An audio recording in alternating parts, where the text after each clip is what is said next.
Deuxième jour de visite du chef de l'État dans le Bassa Central. La journée a été marquée par le meeting du président Alassane Ouattara, le premier d'une série. La ville de Soubré a abrité l'événement. Des échos dans ce journal. Et les retombées de la présence de l'illustre hôte dans la région se font déjà sentir. À l'occasion, la première dame, Dominique Ouattara, a fait parler son cœur. Le département de Buyo vient d'en bénéficier la semaine dernière déjà. C'était la ville de Tabou qui recevait des dons de la première dame. Et puis une page culture dans ce journal avec le FESPACO, Festival panafricain du cinéma et de la télévision de Ouagadougou. La Côte d'Ivoire y participe. Elle a présenté son dernier projet de téléfilm. Voilà pour les titres, Madame, Monsieur, bonsoir et bienvenue dans cette édition. Je vous le disais en titre, deuxième jour de visite du chef de l'État dans le Bassa Central, aujourd'hui 5 mars. La journée a été marquée par le meeting du président Alassane Ouattara, le premier d'une série, et c'est la ville de Soubré qui a abrité l'événement. Les populations, notez-le, sont sorties nombreuses pour réitérer leur soutien à l'élection du président de la République au présidentielle prochaine. Viviane Haïm. Ce meeting du président de la République à Soubré, premier meeting de sa visite d'État dans le district du Bassa-Sandra, pourrait se résumer en ce constat. Le pacte d'estime et de confiance entre Alassane Ouattara et Soubré s'est renforcé. En effet, comme lors de chacune de ses visites dans cette région, 4 visites au total, dont 2 en tant que chef de l'État, la NAWA a réservé une fois encore au président de la République un accueil massif. Population venue de Soubré et aussi celle venue de Méagui, de Guéyo, de Buyo. Si le pacte de confiance entre Alassane Ouattara et la NAWA n'a jamais faibli, a-t-on souligné dans les différentes allocutions, il s'est plutôt renforcé par les nombreuses actions de développement réalisées par le président de la République dans cette région. La NAWA vous est reconnaissante de tenir vos promesses, lui ont dit tour à tour ses représentants. L'ensemble des localités de la région a bénéficié de la réhabilitation de presque 1000 km de pistes agricoles. Cet entretien routier a permis non seulement de désenclaver les localités, mais aussi de faciliter l'évacuation des produits agricoles et le déplacement aisé des producteurs. La route Soubré, Gagnoua jusqu'à Ndoussi n'a pas été oubliée. Excellent Monsieur le Président de la République, votre élection est salutaire pour la Côte d'Ivoire. En 3 ans, vous avez fait ce qu'on espérait.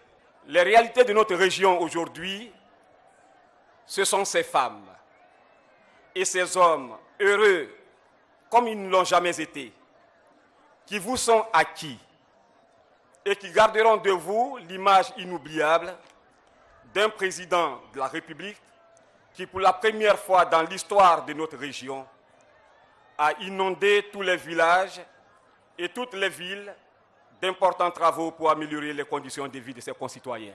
Cette reconnaissance est aussi traduite en des symboles. Le président de la République a été proclamé chef suprême de la NAWA par la notabilité coutumière et la région dans son entièreté a offert au président de la République 50 bœufs, 18 béliers et de grandes quantités de produits vivriers du terroir. Le président de la République a remercié la NAWA pour la constance dans la confiance qu'elle lui manifeste. Il a salué tous les illustres fils de cette région, les illustres disparus, Charles Boza d'Envahi, Zadi Zaourou et tous les anciens, et ceux qui sont encore à la tâche pour apporter leur pierre à la construction de la Côte d'Ivoire. Il a félicité la région pour son esprit intégrateur et pour son dynamisme.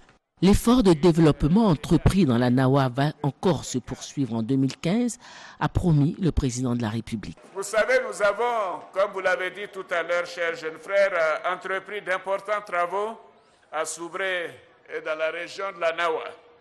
Nous avons investi 5 milliards dans le cadre du programme présidentiel d'urgence et près de 31 milliards dans le cadre du PRICI, le programme de renaissance des infrastructures de Côte d'Ivoire. Nous avons procédé à la réhabilitation de plusieurs centres de santé dans la région et nous prévoyons au cours de l'année 2015 à la réhabilitation et à l'équipement du CHR de Soubré. Dans le secteur de l'éducation, plusieurs établissements scolaires ont été réhabilités. 338 937 kits scolaires et 552 003 manuels ont été distribués. 2 collèges de 24 classes et 528 classes primaires ont été construits et équipés avec 2759 tables-bancs. Oui, nous avons également, comme vous l'avez dit, réhabilité plus de 1000 km de pistes rurales. Le bitumage de plus de 8 km de voirie dans la commune de Soubré est en cours et la fin des travaux est prévue pour la fin de ce mois. Donc, Soubré, grâce à ce programme, bénéficiera de 8 km de route. En matière d'électricité, les travaux de construction du barrage de Soubré avancent à grands pas et les travaux seront livrés au plus tard en 2018. Il a aussi promis de débarrasser la région du fléau que constituent les coupeurs de route. Cette région étant riche, les coupeurs de route, surtout pendant la période de la campagne, essaient de s'attaquer donc à nos parents qui produisent du cacao et du café dans la région. Donc faites-nous confiance, nous allons les traquer et nous réussirons donc à nous en débarrasser. En guise de conclusion, le président de la République a appelé à l'union autour de l'appel de Daoukro. Soubré, comme je l'ai dit, est une Côte d'Ivoire miniature et grâce à la paix, grâce à l'action des présidents Félix Houphouët-Boigny et Henri Konan Bédié, cette région connaît déjà un essor important. Et cette paix nous permettra d'aller de l'avant. Et c'est l'une des raisons pour lesquelles j'apprécie tout particulièrement l'appel de Daoukro et donc le soutien du président Henri Konan Bédié et du PDCI-RDA pour me soutenir en 2015. Merci, chers parents de ce soutien. Plusieurs dons ont été offerts par le président de la République et la première dame à Soubré et l'ensemble de la région. 8 véhicules de commandement pour le corps préfectoral, 8 ambulances offertes par la première dame, des tracteurs et tricycles pour le ramassage des ordures et 2 bennes. À ces dons en matériel, le président de la République a ajouté un don en numéraire pour un montant de 18 500 000 francs. Un reportage signé Viviane Aime. Ambiance de fête donc à Soubré, capitale de la Nawa. Ce matin, les populations, je vous le disais tantôt, sont sorties nombreuses pour offrir un accueil des plus chaleureux au président de la République. Ambiance traduite pour vous par notre reporter Mohamed. Voilà, je vous le disais donc, ambiance traduite pour vous, ambiance qui a donc prévalu ce matin à Soubré. Et c'est notre reporter Mamadou Kouassi qui nous en fait écho. Il est 8h30 quand notre équipe de reportage arrive à Soubré, capitale de la Nawa. La ville s'apprête à accueillir le premier meeting d'une série qu'animera le président de la République au cours de son séjour dans le district du Bassa-Sandra. Mais depuis 6 heures, la tête principale de la ville est prise d'assaut par les différentes populations. Passage obligé pour le cortège présidentiel à destination du lieu de meeting. Visiblement, toutes les couches sociales de la région sont sorties pour exprimer leur joie d'accueillir celui qui, depuis sa prise de pouvoir, est en train de donner un nouveau visage à la région de la Nawa. Et ce, pour le bonheur de ses habitants. Bon, en tout cas, ma présidence, ça me plaît au clair, puisque depuis fort longtemps, président Alassane Ouattara, je ne l'ai jamais vu, je l'ai vu à la télévision, mais vis-à-vis, je ne l'ai pas vu. Donc, je suis venu pour le voir comment il est. En tout cas, ça me rend au clair qu'aujourd'hui, 2015, aujourd'hui, nous sommes le 5, que le président vienne, moi, ça dit, je ne sais pas si c'est vraiment sur la référence. Il a pris le pays, on voit qu'il y a un changement. On voit que c'est lui qu'on veut le voter encore. Ça n'est pas permis pour aller donner, pour dire on n'a qu'à faire candidature, il n'a qu'à se présenter, il est déjà. C'est Dieu qui nous a envoyé. Donc on remercie le bon Dieu qui nous a envoyé Alassane Ouattara pour venir nous changer. Notre président arrive aujourd'hui, c'est pour cela que je suis venu. Comme c'est un meilleur président, tout le monde est prêt pour lui. C'est pour ça que je dis je vais venir le voir. Depuis 6 h du matin, nous sommes là pour l'accueil du président de la République. Comme nous sommes en bas, on ne pouvait pas bien voir l'arrivée du président, donc raison pour laquelle nous avons décidé de monter sur la dalle à cause de la foule pour mieux voir le président. La chaleur accablante, avec ses 35 degrés à l'ombre, n'a nullement émoussé l'ardeur des différentes communautés. Chacune venue avec son groupe d'animation a tenu à communier avec le chef de l'État, Alassane Ouattara.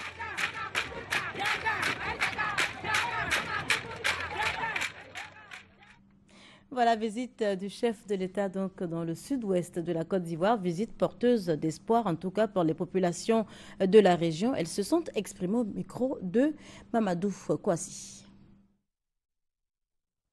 C'est quelqu'un sur qui on peut compter. C'est quelqu'un qui tient parole. Donc nous sommes vraiment satisfaits de ce qu'il a dit.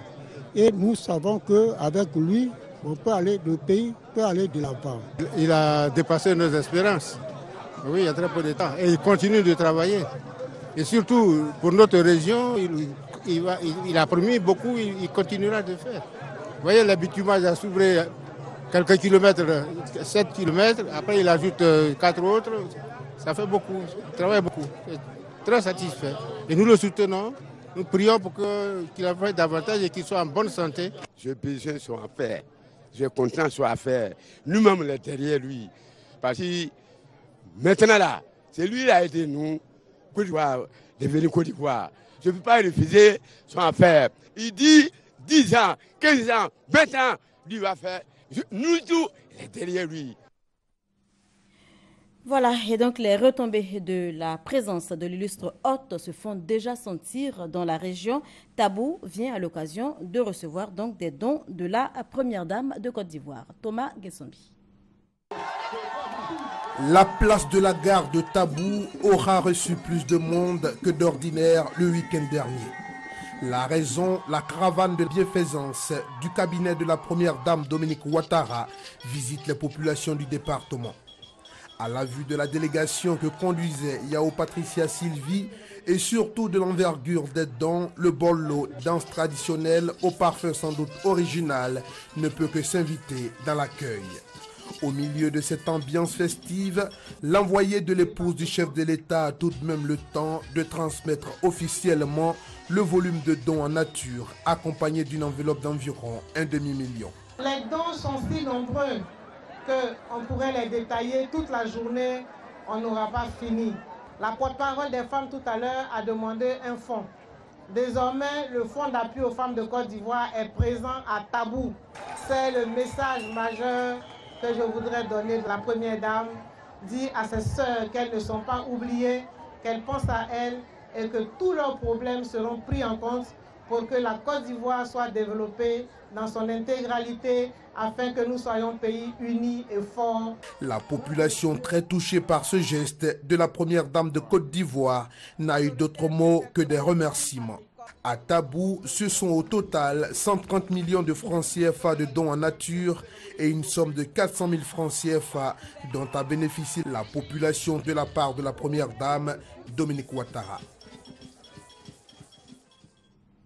Et on reste dans le bassin Sandra pour s'intéresser cette fois à cette visite du ministre auprès du Premier ministre chargé du budget, Abdraman Sissé, qui a visité donc les structures placées sous sa tutelle dans la région. Il a échangé avec les agents de la direction régionale des impôts, également ceux de la direction régionale des douanes. San Pedro, deuxième pôle économique de Côte d'Ivoire, le ministre du budget en est bien conscient. Il a mis à profit son séjour dans la région pour vivre les réalités des structures sous tutelle qui sont pourvoyeuses de ressources nécessaires au développement de nos infrastructures. On peut le dire, la visite du ministre du budget était très attendue par ces régies financières. À la direction régionale des impôts de San Pedro, le ministre a été on ne peut plus clair. Il a demandé aux agents d'être plus vigilants afin d'accroître les recettes et dépasser l'objectif qui se chiffre à 1 770 milliards de francs CFA pour l'année 2015. À la direction régionale des douanes, les prévisions de recettes sont plutôt bonnes, eu égard aux résultats obtenus au cours des premiers mois de l'année 2015. Cette visite que je fais au niveau de la direction générale des impôts et de la direction générale des douanes vise deux objectifs. Le premier, c'est d'abord de voir les conditions dans lesquelles les agents travaillent.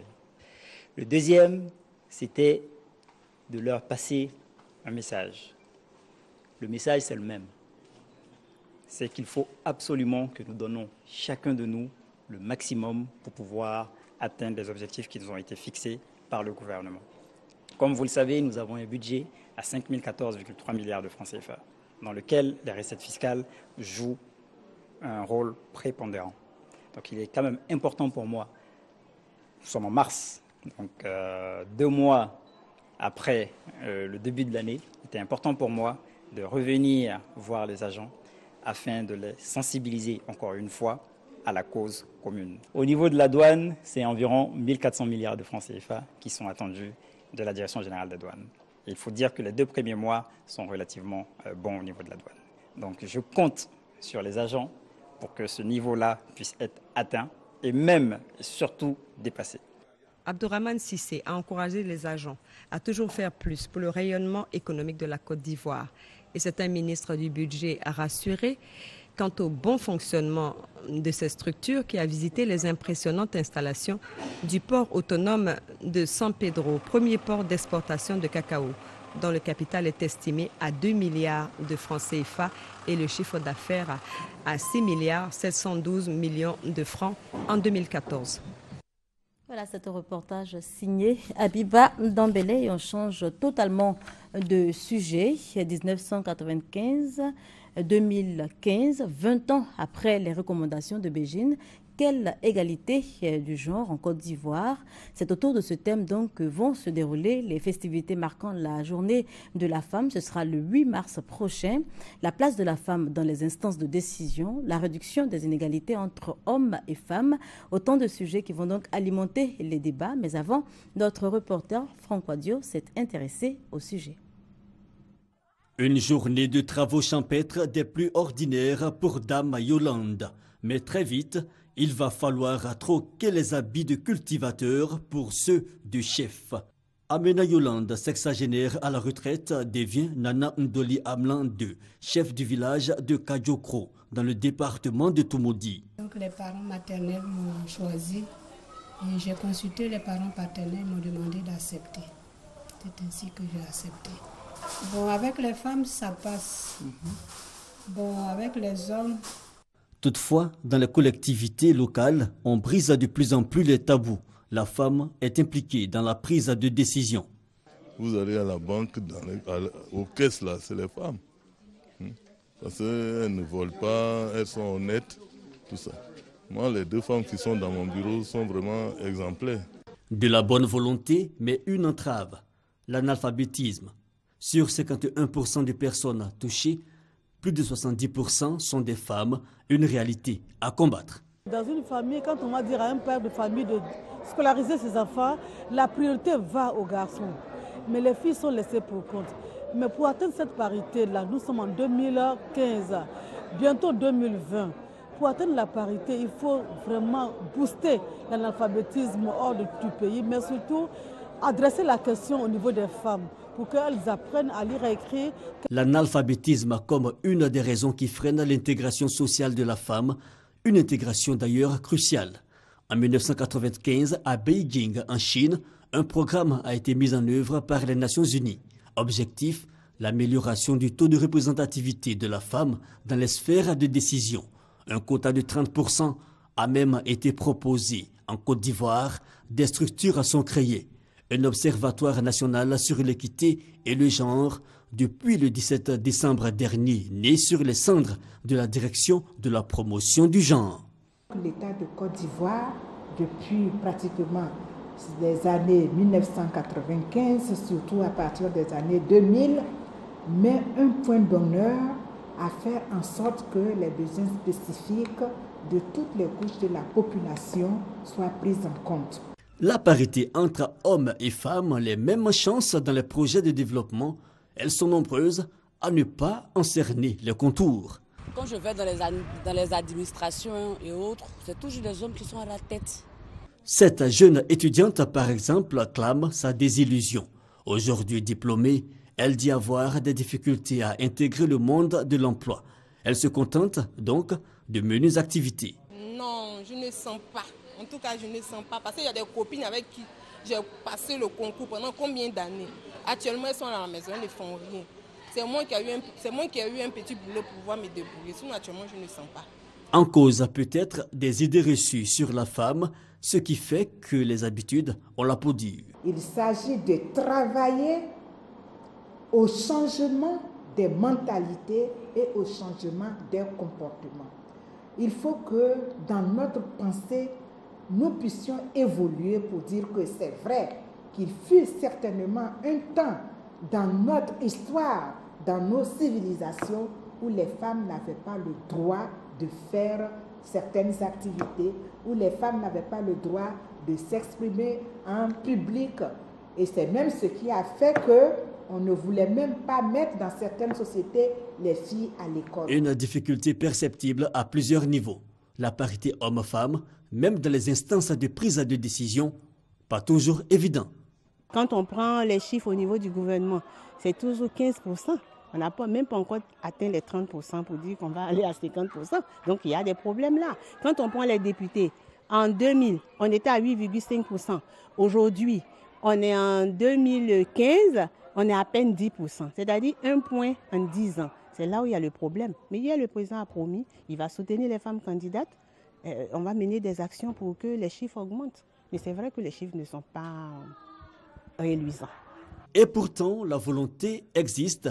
Au nombre des perspectives proposées par Beijing, augmenter la part de l'État consacrée à l'alphabétisation, l'encadrement en milieu rural et l'entrepreneuriat féminin.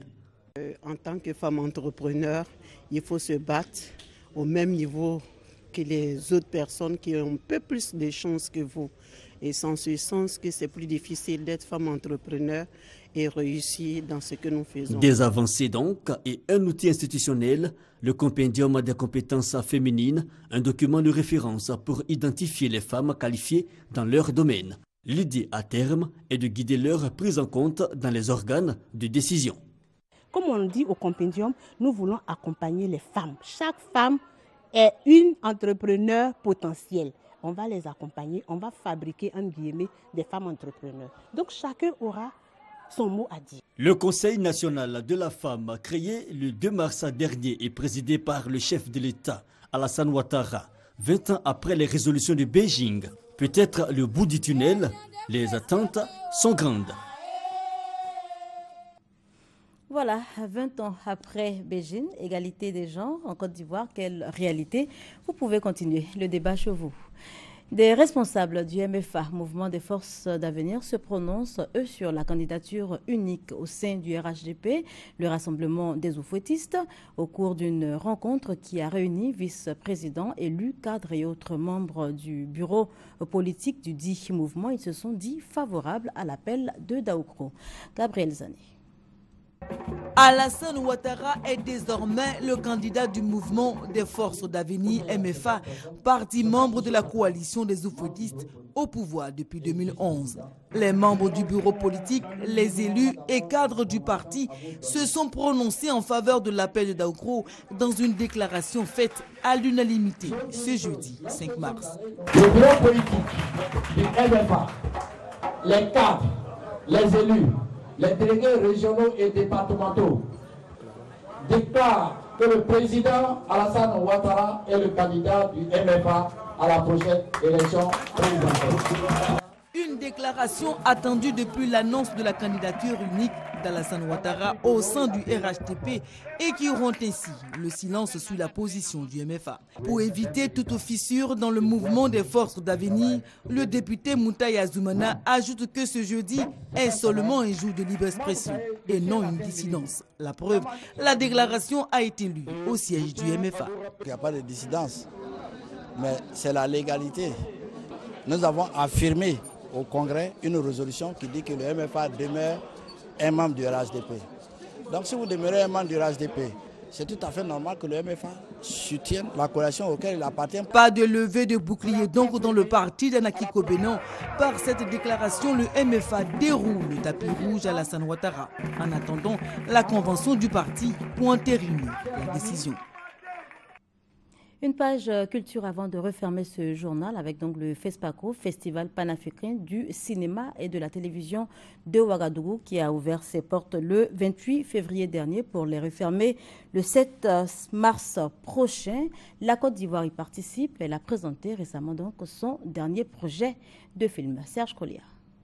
Je vais chercher un peu d'eau, sinon je suis foutu. Pardon. Top Radio, c'est la prochaine série télévisée que la RTI va coproduire avec un de ses partenaires. Le pilote du film a été présenté au MICA, le marché international de la télévision et du cinéma africain. Une série de 26 minutes qui met en évidence le rôle de la RTI dans la promotion de séries télévisées écrites par de jeunes talents. C'est une série qui est issue du concours Nouveaux Talents que nous avons lancé en 2014, dont un des gagnants est Honoré Esso, donc le scénariste de Top Radio. On a vu en plus les réactions du public qui étaient relativement positives. Ça nous donne envie de continuer et nous sommes fiers de présenter aujourd'hui ce projet au FESPACO. Dans cette démarche de la RTI, on n'écrit pas tout seul comme on a eu à le faire jusqu'à présent. On travaille avec d'autres personnes, ça fait que voilà, les scénarios sont un peu plus riches. Un mélange d'anciens et de jeunes acteurs que les téléspectateurs de la RTI pourront bientôt apprécier. Je suis très heureux de vous avoir présenté cette future série de la RTI. Et je vous présente la comédienne principale, Tela Pomaou, qui joue le rôle de Néna. Il faut dire que moi j'ai déjà travaillé à Abidjan, j'ai déjà tourné et j'ai interprété la voix de Bintou dans Aya de Yopougon. C'est super intéressant de travailler avec des gens comme Adam Adaïko, Marie-Louise Asseux. Par sa présence à ce FESPACO, la RTI réaffirme la volonté de positionner la Côte d'Ivoire comme le hub sous-régional de l'audiovisuel. Voilà qui met fin à cette édition. Merci de nous avoir suivis.